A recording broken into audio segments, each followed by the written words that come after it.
16장 19절부터 26절까지입니다. 사도행전 16장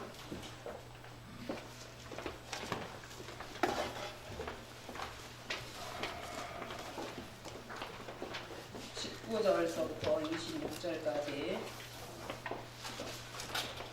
다 찾으셨으면 다 같이 한 목소리로 하나님께 부르겠습니다.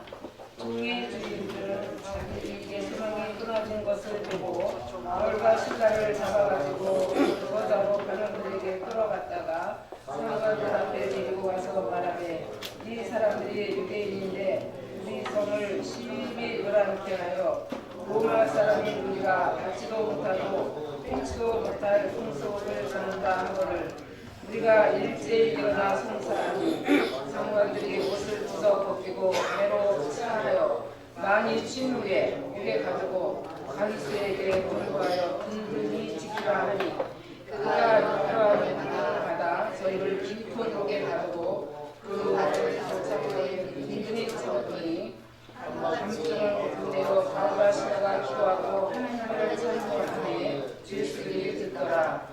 이에 우연히 큰 지진이 나서 독소가 움직이고 문이 곧 다 열리며 모든 사람의 매 것이 다 벗어진지라. 아멘. 우리 옆에 분하고 인사하시겠습니다. 잘 오셨습니다. 사랑하고 축복합니다. 반갑습니다. 성경 말씀이 모두 하나님의 말씀이고 살아계신 하나님의 음성이지만 오늘은 특별히 새롭게 느껴질 수 있는 그러한 은혜가 함께 하시길 간절히 소망합니다. 오늘 본문의 말씀은 사도 바울이 그렇게 가고 싶어 했던 아시아 흰로를 접고 마게도냐에 이르게 됩니다. 12절 말씀에 마게도냐 첫 성에 도착했다 이렇게 말씀하십니다. 첫 성은 첫 번째 성이라는 것이 아니라 가장 대표적이고 큰 성을 말하는 것입니다. 빌립보는 원래 야만의 땅이었습니다. 시대의 그늘과 같은 곳이었죠. 로마의 제국하에 편입하여 개발하기로 결정하고 퇴역 군인과 현역 군인들을 집단 이주시킨 곳입니다. 로마다운 도시로 만들기로 결정하고 리틀 로마라는 그러한 별명이 붙은 것이 이 빌립보입니다. 그렇기 때문에 사회 질서와 정신을 무너뜨릴 때는 가차없이 아주 엄중한 벌로 처벌받게 되어지는 것입니다. 그런데 바울이 이곳에서 루디아라는 그러한 여인을 만나게 되어지죠. 만남의 복을 통해서 하나님은 하나님의 역사를 이루어 가시는 줄로 믿습니다. 이 루디아라는 여자는 루디아가 이름이 아니라 리디아 쪽에서 온 여자라는 것입니다. 우리나라로 하면 수원댁, 서울댁 그런 것과 같은 이름입니다. 우리가 인생을 우리 자신이 경영하는 것 같아도 우리의 삶을 돌아보거나 하나님의 말씀을 보면 하나님이 이끌어 가심을 보게 되어집니다. 계획이 없이 우리의 계획과는 전혀 상관이 없는 그러한 일들이 발생하는 것이죠. 그것은 결국 하나님의 뜻이라는 것을 알 수가 있습니다. 저도 인터넷 선교 방송국에 설교를 부탁받아서 갔었습니다. 근데 하나님 특별히 은혜를 주시더라고요. 오늘도 특별한 은혜를 받으시는 분은 뭔가 뜻이 있으실 거예요. 너무너무 은혜를 받았어요. 장소도 굉장히 협소하고 덥고 그런데도 그렇게 하나님 은혜를 주시더라고요. 그러더니 하나님이 일을 저한테 맡기시고 그 일을 연결했던 사람은 또 다른 사역지로 가고 이것과 같이 우리가 이 땅을 살아가면서 나의 계획과는 다르지만 하나님께서 우리를 이끌어 가시고 하나님의 나라로 그 일꾼으로 사용하시는 것은 가장 복되고 귀중한 은혜인 줄로 믿습니다. 성령께서는 바울이 아시아에서 선교하는 것을 막으시고 그를 유럽으로 인도하셨습니다. 그리고 사울이 유럽에 건너와서 처음으로 선교를 시작한 것이 바로 오늘 빌립보라는 그런 성입니다. 하나님께서 막으시고 성령께서 인도하셨으면 길을 열어주셔야 되잖아요. 우리의 상식으로는 하나님이 예비하시고 축복하시고 그렇게 하셔야 되는데 사도행전 16장 16절을 제가 읽겠습니다. 우리가 기도하는 곳에 가다가 저 많은 귀신 들린 여종 하나를 만나니 점으로 그 주인을 크게 이해하는 자라. 기도하러 가면서 만남을 주셨는데 우리가 원하는 만남, 사도 바울이 계획했던 그러한 만남이 아닌 것입니다. 저 많은 귀신 들린 그러한 여인을 만나게 되어지고 얼마나 점을 잘 치는지 그 주인에게 크게 이익을 주는 그러한 여인이었다고 합니다. 그리고 바울이 가서 기도한 것도 아닙니다. 그 영이 쫓아오는 거예요.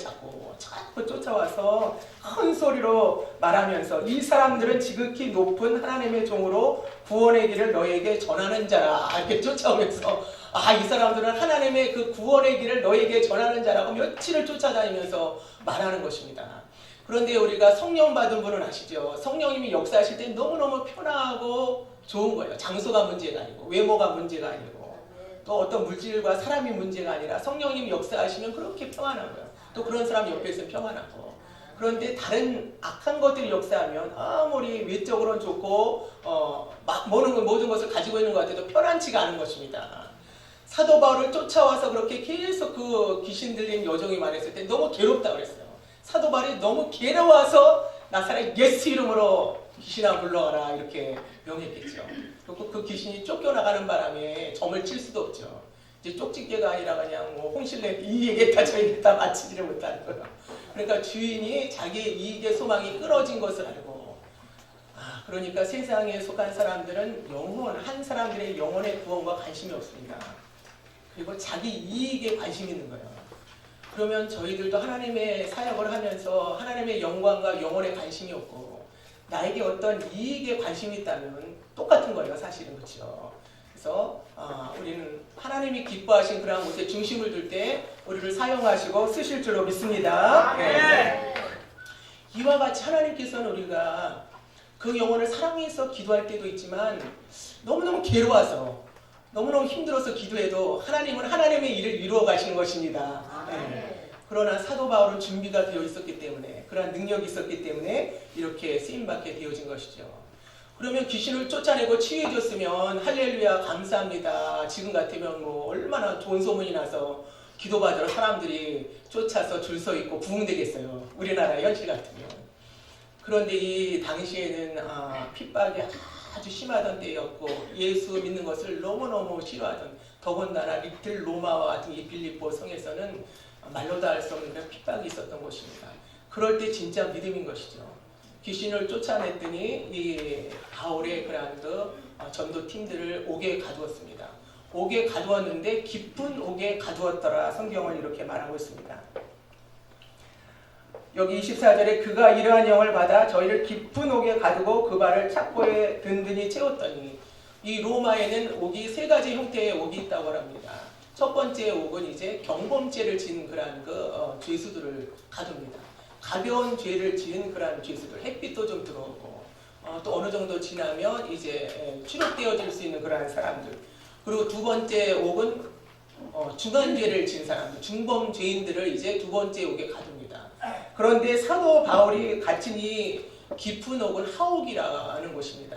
아주 깊은 하옥인데 땅을 파서 지하를 파서 거기에 또 쇠창살로 만든 문을 여러 겹을 해서 거기에 들어간 죄수들은 살아서 나오기가 어려운 것입니다.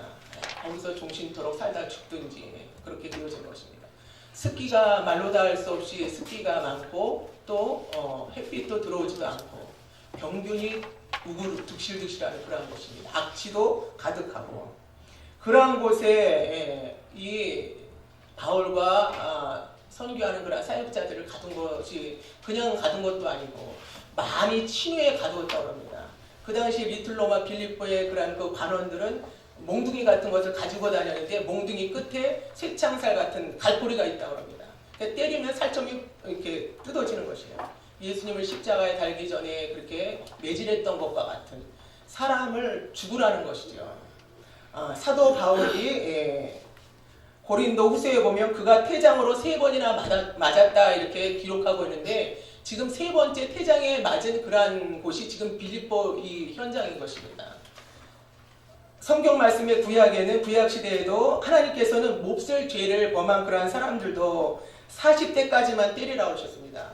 하나님은 참 인격적이시라는 것을 알 수가 있어요. 아무리 죄인이지만 사람으로 대접하라는 것입니다. 근데 우리나라 말에도 개패 팬다 그런 일 있잖아요. 그런 말. 그것은 사람 대접 안 한다는 것이죠. 하나님은 죄수라 할지라도 사람의 인격으로 대접하라는 것입니다. 지금 사도 바울이 전도하고 점치는 그런 그 귀신 들린 여종을 치료해 주었을 때 이렇게 개패들 맞았다는 것입니다. 얼마나 맞았는지 만신창이가 되어진 것입니다. 그리고 감옥도 가장 깊은 감옥. 살아서 나올 수도 없고 소망도 없는 곳에 가두고 그냥 가둔 것이 아니라 또 착고에 채웠다고 합니다. 우리나라 그 성춘향 춘향전에 보면 큰 널빤지에 구멍을 뚫어서 목을 여기다 넣어가지고 그렇게 감옥에 집어넣잖아요. 그런데 이 빌립보 당시에 이 로마 시대의 이 착고는 더 비참했다고 합니다. 발을 거기다가 이제 이렇게 구멍을 뚫어서 발을 거기다 집어넣는데 양다리를 찢는 거예요. 가장 불편한 자세로 양다리를 찢어서 거기다가 발을 집어넣는 거예요. 그리고 채워서 깊은 감옥에 넣는 것입니다. 그냥 이렇게 생각만 해도 너무나 참 힘든 그러한 상황이었죠.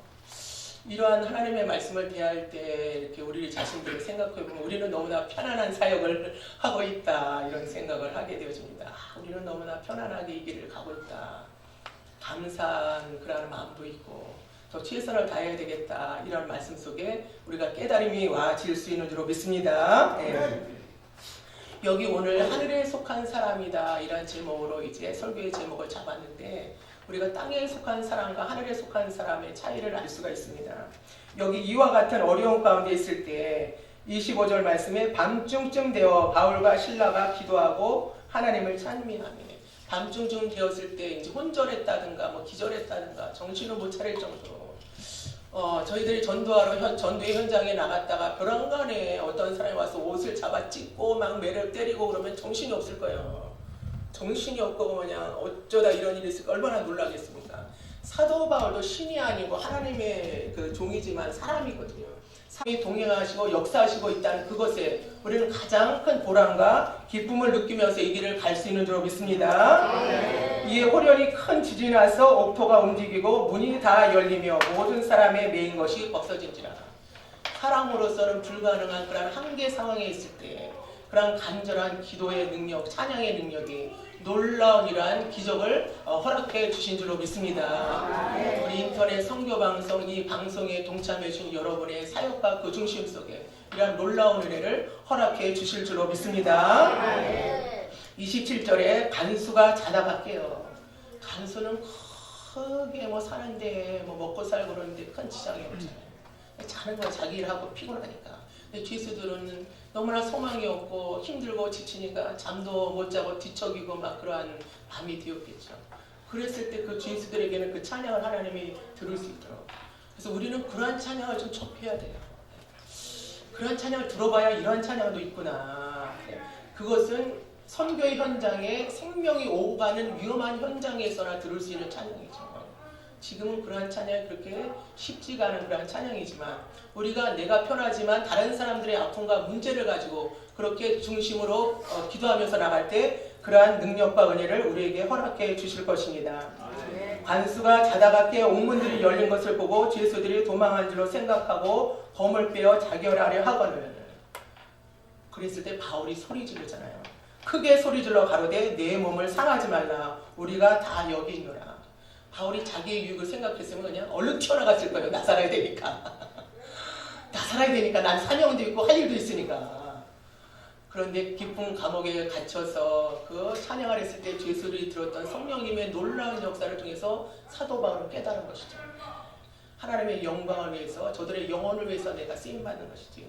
우리가 처음 주님을 만났을 때는 그렇게 가기를 소망하고 처음 주님을 만났을 때는 이렇게 고난의 길을 가는 것이 영광스럽고 하나님 변치 않고 그렇게 가겠습니다 하고 고백하고 왔는데 얼마나 많이 변했는지 그를 생각해보면 나도 모르게 너무나 많이 변해있는 우리의 모습을 때로는 보게 됩니다. 바울이 그러한 중심이 아니었기 때문에 크게 소리 질러서 너를 해하지 말라. 우리는 끝까지 우리의 유익이 아니라 변질되어지지 아니하고 하나님이 원하시는 중심으로 나갈 때 하나님께서 우리를 어느 현장이든지 귀하고 아름답게 쓰실 줄로 믿습니다. 이 시대에 많은 교회가 있고 사역자들이 있다고 하나님이 다 쓰시는 것은 아니라는 것 아실 거예요. 그렇죠? 우리도 그런 걸 느끼죠. 그러나 가장 축복은 주님께서 끝까지 우리를 쓰시고 인정하시는 그러한 사역의 단열에 세워지는 것인 줄로 믿습니다. 그러한 분들은 하늘에 속한 사람들이죠. 다른 이 땅을 디디고 살아가지만 하늘에 속한 사람이에요. 너희가 예수를 주로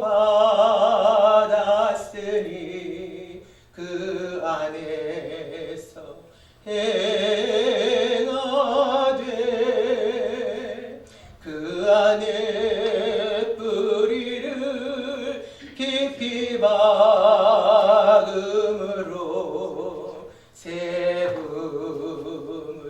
입으라. 주가 주신 교훈대로 믿음에 굳게 서서 너희 맘에 소망 되신 구주를 바라보아라.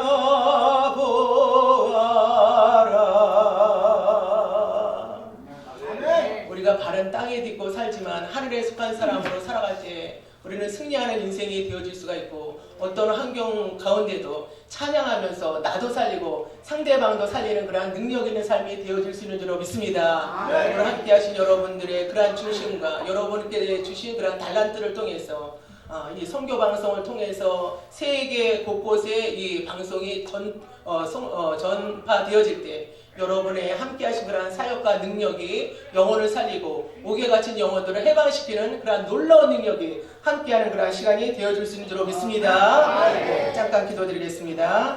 할렐루야. 존귀하신 하나님 아버지, 감사 영광을 돌립니다. 사도 바울이 말로 다 할 수 없는 고난 가운데도 찬양하고 기도했을 때 주 예수들이 듣더라 아버지 말씀하셨습니다. 우리들도 찬양하고 기도할 때 아버지 하나님이여, 참으로 옥토가 아버지 무너지고 또 메었던 그러한 모든 쇠사슬이 풀어지는 그러한 아름다운 역사가 나타나는 능력 있는 사역자들이 되어질수록 도와주시옵소서.